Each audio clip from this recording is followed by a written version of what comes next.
I never imagined I'd encounter a real-life Karen, but life has its own plans. I'm Sam, the proprietor of a sprawling 50-acre homestead just outside the city limits. This estate has been in my lineage for countless generations, inherited from my great-great-grandfather who established it in the early 1900s. The grounds encompass the main residence, a separate guest cottage, stables, and vast stretches of untouched woodland and meadows. It's my personal paradise, a sanctuary away from the relentless pace of urban existence. Around 5 years ago, a new residential area emerged on land bordering mine. They named it Maplewood Heights.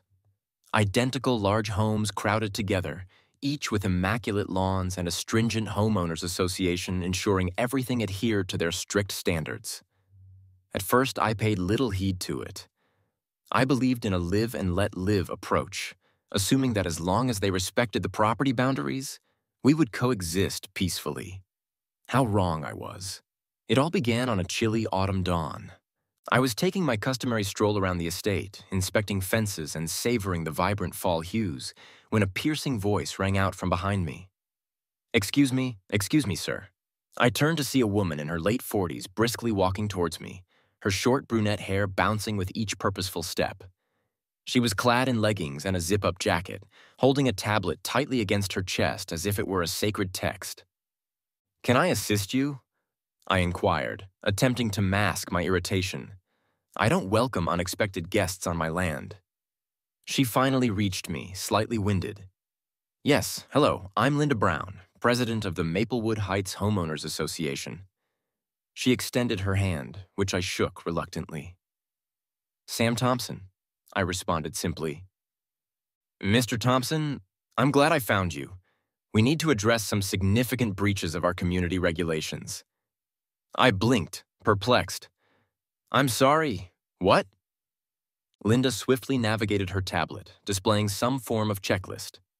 "Firstly, your lawn is severely overgrown. Our bylaws explicitly state that grass must be kept below 3 inches, and your trees are far from compliant. We have stringent rules regarding trimming and maintenance. Before we continue with the story, please consider subscribing to the channel. This lets me know to continue with making these videos. Let's continue." I raised a hand to interrupt. "Madam, I believe there's been a misunderstanding. I'm not affiliated with your homeowners association." She looked at me as if I had declared the moon was made of cheese. "Don't be absurd. Naturally, you are a member. All residents of Maplewood Heights must belong to the homeowners association." "That may be true," I replied slowly, striving to maintain my composure. "But I don't reside in Maplewood Heights. This is my private property, held by my family for nearly a century." Linda's eyes narrowed. "Now listen here, Mr. Thompson. I don't take kindly to being deceived. I can see your house clearly from here, and it's undoubtedly within our community limits." I took a deep breath. "Madam Linda, I assure you it's not. My land predates your development by many years. If you would kindly depart, I'll consider this misunderstanding resolved." But Linda was determined. She planted her feet, crossing her arms, the tablet acting as her shield. "I won't leave until we rectify these violations, especially those trees." "There are no violations," I stated firmly. "This is private property. Your homeowners association holds no jurisdiction here." "We'll see about that," Linda huffed, pulling out her phone and beginning to type furiously. "I'm calling the authorities. They'll handle this." I almost chuckled. "Go ahead. I have nothing to conceal." Thus began my bizarre afternoon dealing with Maplewood Heights' most demanding resident. Little did I realize, this was merely the start of my struggles with Linda Brown. While awaiting the police, Linda paced back and forth, mumbling to herself and occasionally casting hostile glances my way. I leaned against a nearby pine tree, finding amusement despite my frustration. After roughly 20 minutes, a patrol car arrived down the long driveway. Officer Mike Daniels stepped out, a puzzled expression upon seeing me. "Afternoon, Sam," he greeted as he approached. "What's the issue?" Before I could respond, Linda approached him briskly. "Officer, I'd like to report multiple infractions of our homeowners association bylaws. This gentleman is refusing to adhere to our community standards and claims he's not even a member. Mike raised an eyebrow at me. I shrugged. Madam, I'm not part of your association. Mike addressed Linda calmly. Madam Brown, I'm aware of Mr. Thompson and his property. He's correct. This land isn't part of Maplewood Heights. It's a private estate established long before your development. Linda's expression shifted from self-satisfied to shocked, then to furious within seconds. That's impossible. I can see his house from my backyard. You can see the boundary of my property from your backyard, I corrected. But there's over a quarter-mile of my land separating your fence line from my house. Mike nodded in agreement. He's right, madam. There are no homeowners association violations here since Mr. Thompson isn't subject to your association's rules. Is there anything else I can assist you with today? Linda sputtered incoherently before regaining her composure. Even if he's not officially part of our community, there must be local ordinances regarding property upkeep. You can't just let your land become untidy. It affects our property values. I bit my tongue to suppress a laugh. My well-maintained estate, valued significantly higher than your standardized houses, somehow lowers your property values? That's quite a stretch. Mike maintained his professionalism. Madam Brown, Mr. Thompson's property complies with county codes. There are no violations. I'm going to have to ask you to leave now. You're trespassing on private property. Linda's face turned a vivid shade of red. This isn't over, she hissed before storming off towards her vehicle. Once she was out of earshot, Mike approached me with a grin. Sorry about that, Sam. New members sometimes overstep their boundaries. I chuckled. No problem, Mike. Thanks for stepping in. Want a beer before you head back? He shook his head. Better not while on duty, but maybe another time. Take care, Sam. As Mike drove away, I felt a sense of relief, thinking the crisis was averted. Little did I know, this was just the opening move in Linda Brown's campaign against my property. In the ensuing weeks, life was blissfully calm. I focused on managing the estate and enjoying the tranquility. However, Linda was relentless. It began subtly with passive-aggressive notes in my mailbox, reminding me of community standards and encouraging good neighborly behavior. I discarded them without a second thought. Then came the more blatant actions. I noticed Linda's SUV cruising along the road adjacent to my property, her eyes darting back and forth as if searching for more infractions to report. On one occasion, I saw her parked at the edge of my driveway, leaning out the window with her phone, seemingly capturing photos. I decided to address this immediately. I approached her on the road, maintaining a stern demeanor. Linda, I called out as I approached. Is there a problem?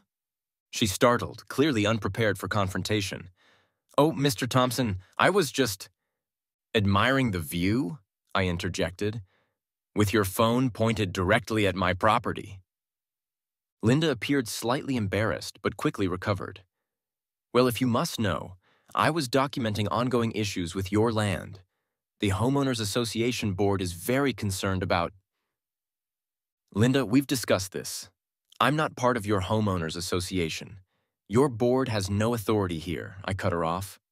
I'm kindly asking you to stop harassing me and photographing my property. If this persists, I'll involve the authorities.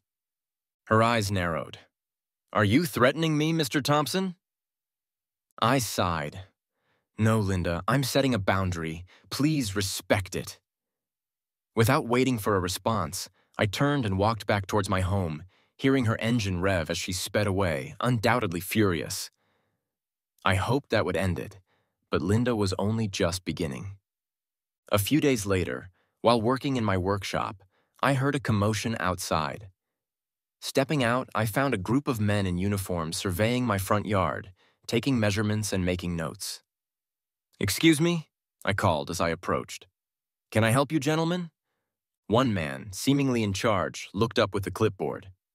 Good afternoon, sir. We're from the county assessor's office conducting a property evaluation. I frowned. I wasn't informed of any evaluation. May I ask the reason? The man checked his clipboard. We received a complaint regarding potential code violations and unpermitted structures on this property. We're here to investigate and reassess the property value if necessary. My frustration surged. I had a hunch where the complaint originated. "I understand," I said calmly. "And who exactly filed this complaint?" The man hesitated. "I'm sorry, sir, but I can't disclose that information. However, I assure you this is standard procedure." I took a deep breath. "All right, I can assure you there are no code violations or unpermitted structures on my property. Every building here has been properly permitted and inspected. If you'd like to verify, I'd be happy to provide the documentation." The lead inspector seemed relieved. "That would be very helpful, Mr. Thompson." I guided the inspectors to my office and produced a thick folder containing permits, inspection reports, and property surveys. We spent the next hour reviewing everything meticulously. By the end, the lead inspector shook his head. "Mr. Thompson, I apologize for the inconvenience. Everything here is in order.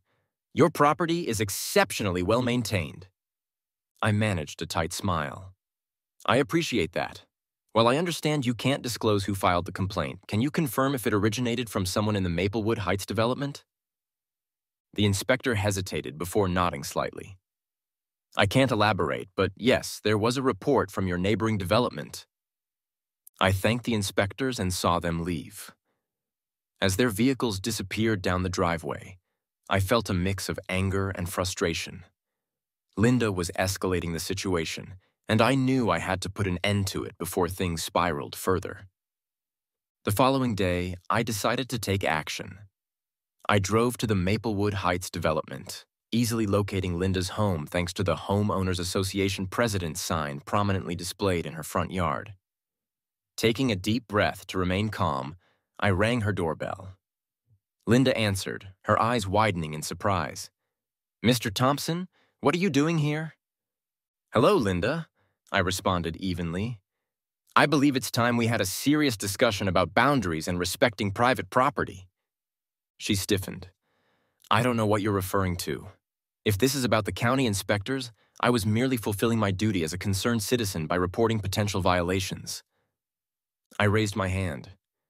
"Linda, let's drop the pretense. We both know you filed that complaint out of spite because I refused to adhere to your homeowners association rules. I'm here to inform you once and for all that this needs to stop." Linda's face flushed with anger. "How dare you come to my home and accuse me? I'm not done yet," I asserted. "Your harassment and attempts to force compliance with rules that don't apply to me are bordering on illegal. If you continue, I'll be forced to take legal action. Is that what you want?" For a moment, Linda seemed uncertain, but then her eyes hardened. "Are you threatening me, Mr. Thompson? The Homeowners Association has a strong legal team, and we're prepared to use it." I couldn't help but chuckle. "Linda, your Homeowners Association lawyers have no jurisdiction here. I'm not a member, remember? However, I have my own legal counsel, experienced in handling harassment and nuisance claims. So I'm asking you one final time to cease your harassment of me and my property." We stared at each other for an extended moment, neither willing to back down. Finally, Linda spoke. "We'll see about that, Mr. Thompson. This isn't over." With that, she slammed the door in my face. As I returned to my car, a sinking feeling settled in. I sensed that things were about to escalate further. In the ensuing weeks, tensions mounted. Every time I passed the entrance to Maplewood Heights, I felt Linda's scrutiny from behind her curtains. I attempted to continue my life as usual, but the persistent feeling that she was plotting something gnawed at me. My suspicions were confirmed one Saturday morning when I woke to the sounds of voices and machinery on my property. Throwing on some clothes, I rushed outside to find a landscaping crew working near my front gate. "Hey!" I shouted as I jogged towards them. "What is happening here?" The workers halted, exchanging uncertain glances. A man who appeared to be in charge stepped forward. "Good morning, sir. We're here to execute the landscaping plan as directed by the Homeowners Association." My blood boiled. "What Homeowners Association? I've told you countless times. I'm not part of your association." The foreman looked confused. "I'm not sure I understand, sir." We received explicit instructions from Mrs. Brown to bring this property up to community standards. She mentioned that the homeowner had finally agreed to comply. I closed my eyes, counting to 10 to steady myself. When I opened them, I saw Linda's SUV pulling up to my gate, a triumphant smile on her face. "Ah, Mr. Thompson," she called out as she exited her car. "I see you're pleased with the improvements. Don't worry, we'll have your place looking pristine in no time." I approached her, fists clenched. "Linda, what do you think you're doing? You have no authority to send a crew onto my property?" She waved her hand dismissively. "Oh, don't be so dramatic. I'm simply helping you comply with our community standards. You should be grateful." "Grateful? For trespassing and vandalism?" I retorted. Her smile wavered slightly. "Linda, I've been more than patient with you, but enough is enough." Taking a deep breath to control my temper, I continued. "I'm going to say this one last time. I am not part of your community. This is private property. You and your crew are trespassing. If you don't leave immediately, I'll call the police." Linda's eyes narrowed. "Go ahead, call them. I have documentation showing that this property is part of Maplewood Heights." She produced a folder from her oversized purse and waved it in my face. I grabbed the folder and quickly scanned its contents. My eyes widened as I realized the truth. "These are forgeries," I stated, my voice low and threatening. "You've manipulated property records to make it appear my land is part of your development." Linda's smug smile returned. "Prove it." That was the final straw. I pulled out my phone and dialed 911. "Yes, I need to report trespassing and attempted fraud in progress." Linda's face paled as she realized the gravity of the situation. She turned to the landscaping crew. "Pack it up, boys. We'll continue another day." But I wasn't letting her go that easily. "You're not going anywhere, Linda. You'll wait here until the police arrive." The next hour was a whirlwind of police cars, statements, and barely contained anger. Officer Mike Daniels returned, accompanied by a detective specializing in property crimes. They listened to both sides, examined Linda's forged documents, and took statements from the landscaping crew. In the end, Linda was taken into custody, charged with criminal trespass, attempted fraud, and filing false reports. As they placed her in the back of a patrol car, she continued to rant about community standards and property values. The detective turned to me. "Mr. Thompson, I'll need you to come down to the station to file a formal complaint. This is a serious matter, and will require your full cooperation to build the case." I nodded, still in disbelief from the morning's events. "Of course, whatever you need." As the police left and the landscaping crew disbanded, I surveyed the minor damage to my property. Thankfully, they hadn't caused significant disruption, but my meticulously maintained grounds bore a few visible signs of their presence. I sighed, realizing this conflict was far from over. Linda's actions had crossed a line, leaving me no choice but to seek legal protection for myself and my property. Over the following weeks, my life became a flurry of legal consultations, property assessments, and meetings with various county officials. I enlisted the services of a top-tier property rights attorney, Sandra Martinez, to handle my case and seek damages against both Linda personally and the Maplewood Heights Homeowners Association. "They'll likely try to distance themselves from her actions," Sandra cautioned during one of our meetings. "The Homeowners Association board will claim they were unaware of what Linda was doing and that she acted independently." I nodded, unsurprised, though I believed they held some responsibility due to her role as association president. "Exactly," Sandra agreed. "That's our angle. At the very least, they were negligent in overseeing her actions. I suspect some board members were aware of her behavior and did nothing to stop it." As we delved deeper into the case, a troubling pattern emerged.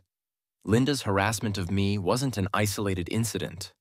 We uncovered multiple complaints from other Maplewood Heights residents about her overbearing and often unlawful attempts to enforce homeowners association rules. One family had been fined thousands for unapproved holiday decorations. Another resident faced daily harassment for parking a work van in his driveway, despite no clear regulation against it. Perhaps most distressing, an elderly couple had been threatened with eviction for failing to maintain their lawn while the husband underwent chemotherapy.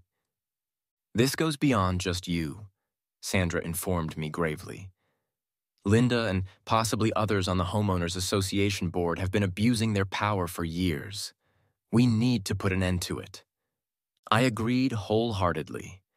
What began as a personal dispute had escalated into a broader issue affecting an entire community. It wasn't merely about protecting my property anymore. It was about standing up for a community that had been bullied and manipulated by a group of power-hungry individuals. As the case progressed, we faced numerous legal hurdles. The Homeowners Association's lawyers attempted to have the case dismissed, arguing that I had no standing since I wasn't a member. But Sandra was prepared. "Your Honor," she argued in court, "Mr. Thompson may not be a member of the Maplewood Heights Homeowners Association, but he has been directly and adversely affected by their actions. The defendants repeatedly tried to exert authority over his property through harassment, false reports to county officials, and ultimately, trespassing and attempted fraud. These actions have caused my client significant distress and financial harm." The judge agreed, allowing the case to proceed. As we prepared for trial, more Maplewood Heights residents came forward with their own stories of Homeowners Association abuse. Many were eager to testify, finally seeing an opportunity to challenge the tyranny they had endured for years. The trial became a media sensation. Local news outlets covered it extensively, and it even attracted national attention as a prime example of Homeowners Association overreach. Linda, out on bail, appeared in court each day with a sour expression, flanked by a team of expensive lawyers. Over 2 weeks, witness after witness took the stand to share their experiences with Linda and the Homeowners Association Board. Expert witnesses testified about property law and the limits of Homeowners Association authority. Finally, it was my turn to recount my story. As I sat in the witness box, I met Linda's gaze. Gone was the smug, authoritative woman who had invaded my property months ago. In her place was someone who seemed to grasp the severity of her actions. I detailed every interaction, every threat, every attempt to intimidate me into compliance. I spoke about the forged documents and the unauthorized landscaping crew, and I described the stress and anxiety her actions had inflicted on me. "Mr. Thompson," my lawyer asked, "why did you decide to pursue this case, even after the criminal charges were filed against Mrs. Brown?" I took a deep breath, recognizing that it wasn't just about me anymore. As I learned more about what was happening in Maplewood Heights, I realized that someone needed to take a stand. These people are my neighbors, even if we don't reside in the same development. They deserve better than to live in fear of arbitrary rules and constant harassment.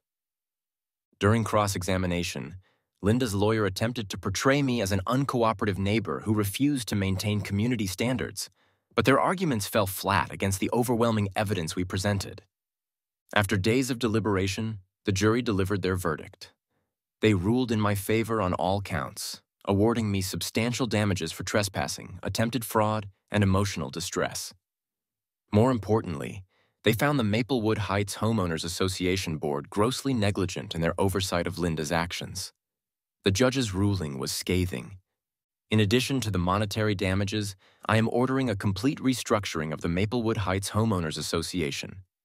An independent auditor will be appointed to oversee the process, ensuring that new bylaws are implemented to prevent future abuses of power. As we exited the courthouse, reporters and well-wishers swarmed around me. Many Maplewood Heights residents who had testified approached to thank me, tears in their eyes. "You've given us our neighborhood back," one elderly woman said, shaking my hand. "We can finally enjoy our homes without constant fear." I felt a mixture of relief and exhaustion as I navigated through the crowd. The legal battle had been long and draining, but witnessing the positive impact on so many lives made it all worthwhile. Reaching my car, I saw Linda being led away by her lawyers. Our eyes met briefly, and I saw something I hadn't expected: remorse. She gave me a small nod before being escorted into a waiting car. That evening, as I sat on my porch watching the sun set over my property, I reflected on the past several months. What began as a simple boundary dispute had evolved into a fight for justice, not just for me, but for an entire community. I realized that sometimes, standing your ground isn't solely about protecting yourself. It's about setting an example and empowering others to stand up for what's right. The following weeks were a whirlwind of activity. News of the verdict spread rapidly, and I received numerous interview requests from local and national media outlets. While I was tempted to avoid the attention, Sandra convinced me that sharing my story could aid others in similar situations. "Your case could set a precedent," she explained. "It demonstrates that homeowners associations aren't all powerful and that homeowners have rights. That's a message worth sharing." I agreed to a few carefully selected interviews, always emphasizing that the true heroes were the Maplewood Heights residents who had the courage to come forward and testify. Meanwhile, changes in Maplewood Heights were swift and significant. The court-appointed auditor immediately began dismantling the old power structure. Linda and the entire Homeowners Association board were removed from their positions, and a call went out for new volunteers to form an interim board. To everyone's surprise, many of the residents who had testified during the trial stepped forward to serve. People who had once lived in fear of the Homeowners Association were now eager to help reform it. One sunny Saturday morning, about a month after the trial, I received an unexpected visitor. It was Tom, one of my neighbors from Maplewood Heights, who had been particularly outspoken during the trial about Linda's abuses. "Sam," he said, extending his hand, "I hope you don't mind me stopping by unannounced. We're having our first community meeting with the new interim board today, and we were hoping you might consider attending." I must have looked surprised because Tom quickly added, "Not as a member, of course. We all know you're not part of Maplewood Heights. But as a neighbor and, well, as the person who made all this possible, we'd be honored if you'd say a few words." I was moved by the gesture. "I'd be happy to, Tom. Thank you for thinking of me." That afternoon, I walked into the Maplewood Heights Community Center, feeling somewhat like Daniel entering the lion's den. But instead of hostility, I was greeted with smiles and words of gratitude. The meeting was a stark contrast to the tense, rule-focused gatherings under Linda's leadership. There was open discussion, laughter, and a palpable sense of relief in the room. When Tom introduced me and invited me to speak, I received a standing ovation. I cleared my throat, feeling unexpectedly emotional. "Thank you all for this warm welcome. I know that technically I'm not part of your community, but over these past months, as I've gotten to know many of you and heard your stories, I've developed a genuine connection to Maplewood Heights." I paused, surveying the friendly faces before me. What happened here wasn't just about overzealous rule enforcement. It was about power and control. But today, I see a room full of people ready to reclaim that power and use it responsibly. "Moving forward," I continued, "I hope we can establish a new relationship between my property and Maplewood Heights. Not one based on strict rules and enforcement, but on mutual respect and good neighborliness. My door is always open if you need anything, and I hope you'll extend the same courtesy to me." As I finished speaking, the room erupted in applause. Several residents approached to shake my hand or offer a hug. It was surreal, considering how adversarial things had been just a few months prior. After the meeting, as I was preparing to leave, I overheard a conversation that warmed my heart. "You know," one resident said to another, "I've lived here for 5 years, and this is the first time I've actually enjoyed a community meeting. I feel like I finally know my neighbors." The other resident nodded enthusiastically. "I know what you mean. It's like we can breathe again. No more walking on eggshells, afraid of getting a violation notice for every little thing." As I drove home that evening, I felt a sense of closure.